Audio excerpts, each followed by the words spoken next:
Hello everyone, welcome to Embedded Systems course with Arduino.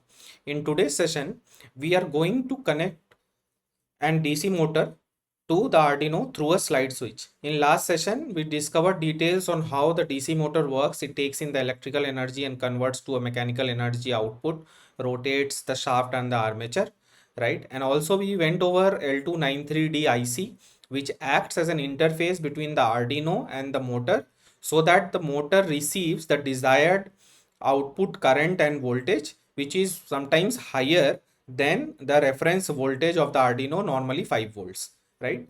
So before we go over that, let's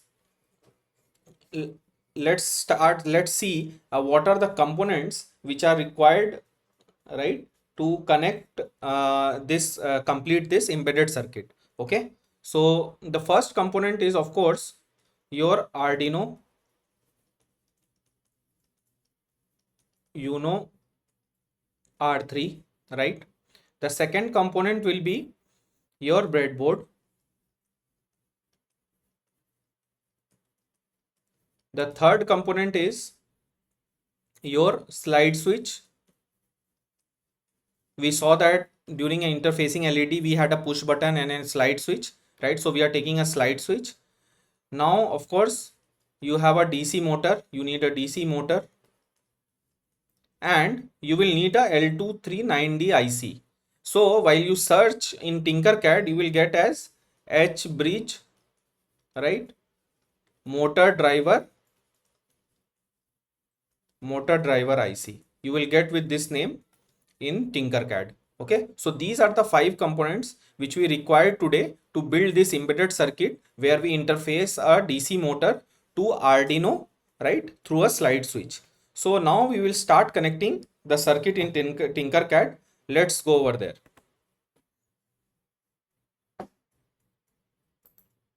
Right, so you can click on create, you can open a new circuit window, right? And now I started creating this circuit window, so I will launch this circuit window, click on tinker this, right? It normally takes around 5 to 6 seconds to load, so let it load. So now, yeah, let's start dragging the components, right? So we have Arduino pulled in, right? Now we have a breadboard, we have a DC motor. So if you click on DC motor here, motor, if you just type, so you will get several options, right? And you can click on DC motor, you can take this DC motor, right? Also, if you search motor driver, right, you will get H bridge motor driver IC, which is the L293D IC. Right, now let's start doing the connections. So as default, right, we will take the ground pin, the power pin of the Arduino, right, and supply this to the breadboard, the negative row, so that this row is now at 0 volts, right? We will take the 5-volt pin of the Arduino, supply it to this positive row of the breadboard, so that this row is now at 5 volts. Similarly, we will connect the above rows to supply the respective voltages, 0 to this, 5 volts to this. So now the breadboard is at the required voltage connections, has the required power, right? Now what we do is let's start connecting this L293D and provide power supplies to this, right? So let's go over the pins. So now we want to drive one DC motor. In last session we saw that we could connect 2 DC motors, and for that we had 4 inputs, 4 outputs for 4 poles of the 2 motors, right? Now we only want to use 2 motors, so we are enabling 1 and 2, right? Now this input, what we can do is we will drive this input from some Arduino pin, right? Because we want to change the rotation of the shaft and the armature, right? Accordingly, we will change the supplies on the input 1 and input 2. Last time we saw the truth table, right, where we could change the supplies, and accordingly the direction of rotation of the motor shaft or armature will reverse. So let's drive the input 1 from the 11th digital pin of the Arduino, right? And what we do is we will connect the output, right? Let's connect the output, this output 1 of the L293D IC, to one of the terminals, right, of this motor, right? Now we have to drive the terminal 2. So before that, what we do is, this is the output 2, this is the input 2. So let's connect the input 2, right, to another digital pin of the Arduino, right? So this IC will draw the current from here, draw the voltage from here, and accordingly drive the motor. So we need to now connect the output of the motor to the output of the L293D IC, right? This is the output 2, right? If you hover over here, you can see what port or terminal it is, right? But you also need to take care that you need to provide the power supplies, right? Now this is your power 2, so you need to connect it to 5 volts. You need to connect this power pin also, even though you are not using the other side, but you need to supply the power to the IC. And the ground pins, right, there are 4 ground pins, all of them you need to connect to ground, right? These grounds are for this one of the terminals driving one of the terminals, this ground is for driving the other terminal. So 4 grounds for driving the 4 poles of 2 motors, right? So you need to make sure that these grounds are also connected. This we may miss, so just we need to take care of this, right? So now the connections are made, right? Now we want to drive or switch the rotation or change the direction of the rotation of the rotor or the shaft, right, the shaft or the armature of this motor, using a switch. If the switch is like, if we slide the switch, it should reverse the direction, right? So we know that this is a three pole switch, right? So now what we can do is, these 2 poles we have connected, one to ground, one to 5 volt, right? Now what you can do is, we told you, right, this single is this is an input pole. So we will take this, right, and let's read it, right, at digital pin 2, right? We can read this, right, single pole double throw, either it will connect here, it will connect here. So when it changes its position, right, we will accordingly change the rotation of the motor. So this is the problem statement. Based on whether your switch is on or off, right, or you can say whether it is at 5 volts or 0 volts, you accordingly have to reverse the direction of rotation, right, of this shaft or armature of this DC motor, right? So logic, what the logic stands is, you read this switch and accordingly drive high and low, and if the switch changes position, you drive low and high, right, to terminal 1 and terminal 2. Just change the driving of these input pins of the L293D, and the output pins accordingly will take care. So this is our logic of the code. Now let's go over the code, right? So what we told is, we took variables motor pin 1 and motor pin 2. Motor pin 1 is the input connected, right? So this input 1 is connected to the digital pin 11, right, of this Arduino, right? So now we gave it 11, right, or pin 2 of L3293D. Now motor pin 2, right, the other terminal of the motor is getting driven by an input, right, which is further driven from the 10th pin of 10th digital pin of the Arduino. So we are making this variable as 10, right? Now the slider or the slide switch, right, you can keep it as 2. So we are taking the input or reading this the state of the slide switch at digital pin 2, right? So we have kept this variable as 2, right? Now let's start. So one time setup we need to do, right? So we are doing the setup for motor pin 1, motor pin 2 and slider, right, the slide switch. So switch is an input.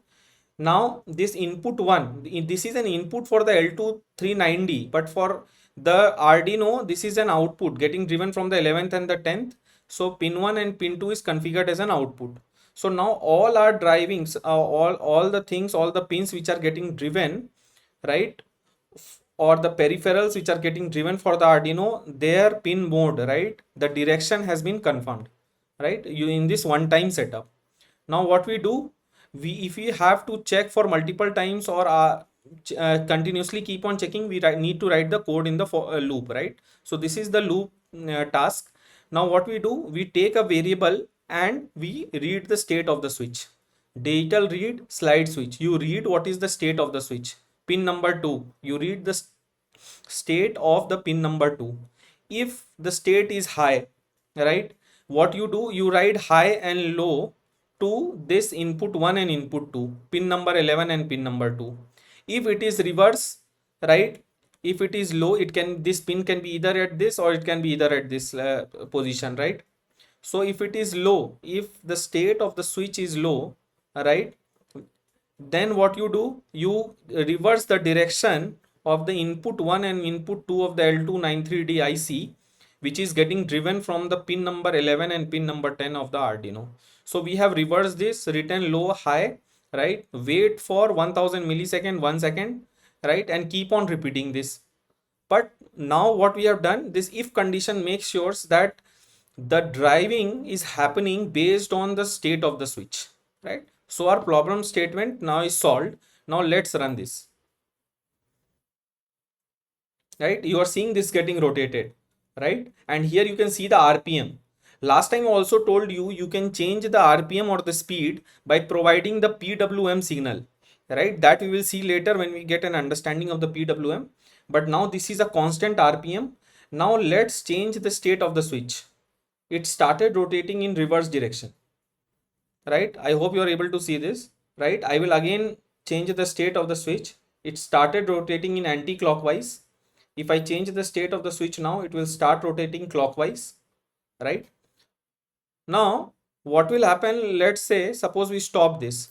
I told you that if you don't supply an opposite voltages on the input pins of the L293D, it will break, right? So let's do one thing, let's supply low. What happened, let's see. It should break, it should not run, right? See, it's not running, right? Now what I do, right, see, now it's running, right? This is a low.